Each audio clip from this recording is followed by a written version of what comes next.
Hi, family and friends and loved ones. Just wanted to give you an update on what's going on with the kids and the situation. I just want to let you know that one of my friends is blessing baby Nicky, little Nicky, with the crib. So I came to her house to go ahead and pick up the crib for the baby. And I will be, I just want to say thank you, Angela. Thank you for donating the crib for the baby. He's going to love it. It's going to be so much help, so much more helpful to have it because it's hard not having a changing table and stuff like that. But anyways, we're very grateful and we thank you for that. But also, in all of the things that we're going through, I'm encountering so many people that have gone through some of the same things with foster care and having kids in the system and having to step up and take responsibility and foster children of maybe their families or loved ones. And so I'm getting to learn and know a lot more people that have gone through this. So what I'm gonna do, I'm gonna put you on pause and then I'm gonna go ahead and interview my friend. She had to see if she has some bit of advice or some words of wisdom that she wants to share with us. So stay tuned.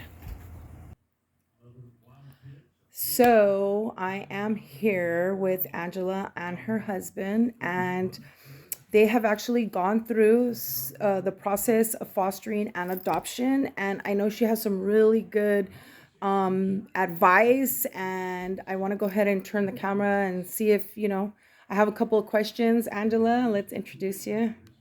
Hi, my name is Angela. I am Marquette's coworker. I have gone through this process with my grandson, and we just recently adopted him last July, actually. So it's going to be a year coming up. Wow, whole Yeah. year. I didn't realize that. Yeah. So through the process, I know it's a long process from being a foster parent to adoption and everything, but what is the most difficult thing that you had to go through your process with the baby? For me, I think the hardest process was probably um, sheltering him from the disappointment.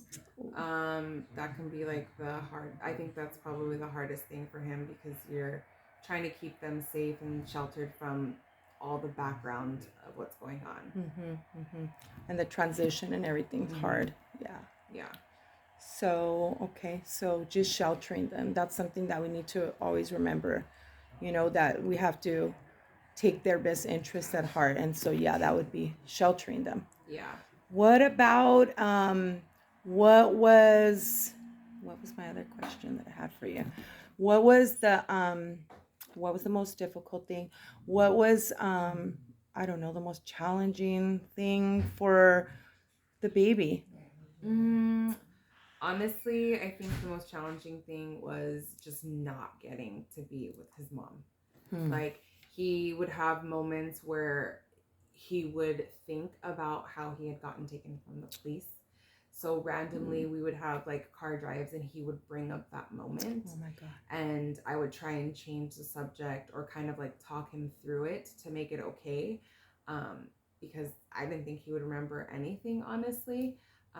But those little brains, they remember everything. How old was he when he went through that?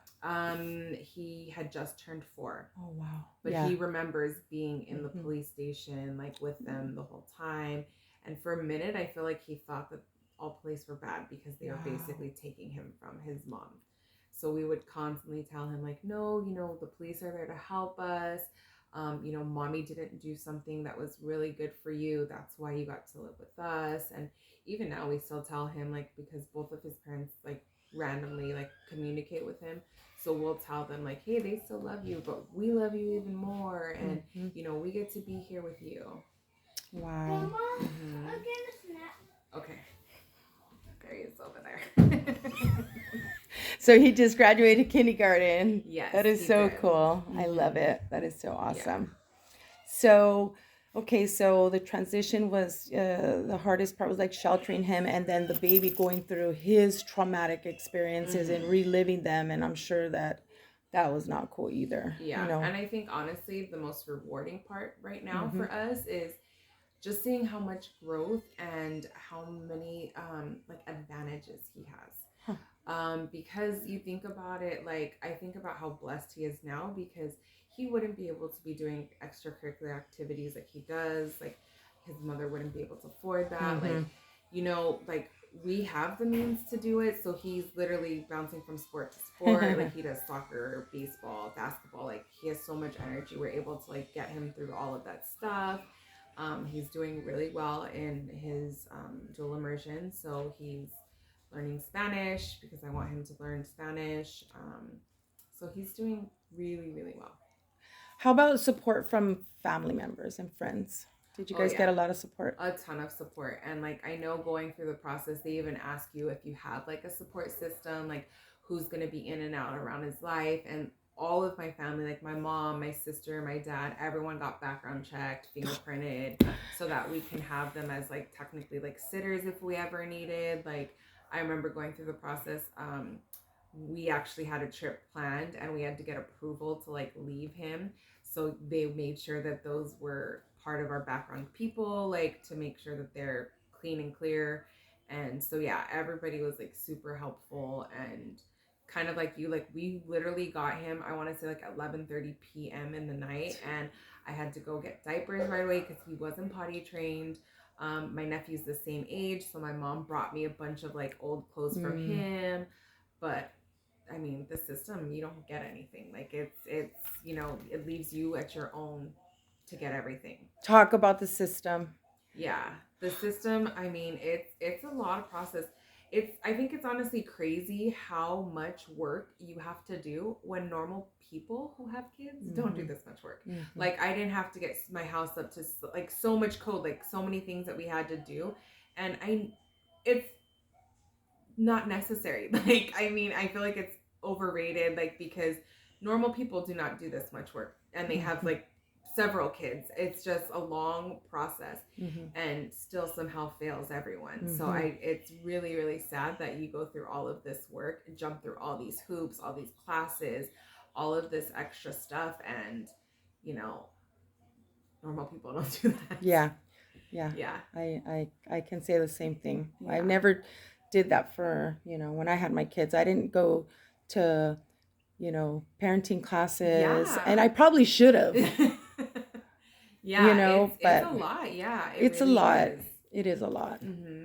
But the most rewarding thing so far, Definitely being able to get him like just above and beyond like his wildest dreams. Like he literally, I feel like he's so spoiled now. Like honestly, like I have to remind him because we have Disney passes, and I'm like, hey, normal people don't have this. Like it's expensive. Like, it is so very sometimes expensive. like we do have to humble him, because I think now that he's been able to get all of this stuff, like he doesn't understand that he wouldn't have had any of it, like living with his mom. Because in the beginning, like he would only eat snacks too. He wouldn't eat actual food because he basically lived in a car with his mom. And so like all they would do is eat like 7-Eleven, like fast food. Like he didn't understand like what sitting down. So now all he wants to do is go sit down at restaurants, sit down at places. Like, oh, can we sit down? Like that's his favorite thing to do. Like he wants to sit down. Oh my gosh, yes, he literally just wants to go. So I mean, like that's fortunate. People don't get to go do all that stuff, No. Yeah. So I'm not going to keep you too long, but one piece of advice that you can give anybody else out there that may be considering fostering or considering taking in, maybe a family member's child or even children, what can you say to them? Honestly, open your heart. It does take a lot of patience, especially if the child's coming from like not your blood. You definitely have to have thick skin, because the family that is not yours will definitely try and put you down or talk negative about you. So you definitely have to have thick skin. But honestly, it's so rewarding, and my son is basically going to have the best life possible now. So, I mean, he's blessed and we're blessed to have him. Awesome. You guys are awesome. Seriously, you guys are awesome for even just opening your home and for doing it, because it is a lot. Yeah. It's a lot. It really and is. I know we, like sometimes the parents are just not capable, and sometimes they are, but they just don't get it together. Yeah. And or for different circumstances, there could be so many different circumstances, but just that you guys stepped up Yeah. to give him a chance. And that's beautiful, because Yeah. not everybody will. Yeah. And people are scared, or they just don't know, or they think it's too much trouble. But can you put a price on him? No, You know what I not. mean? Yeah. It's like you can't put a price on the baby. Yeah. You can't. It's just you just can't.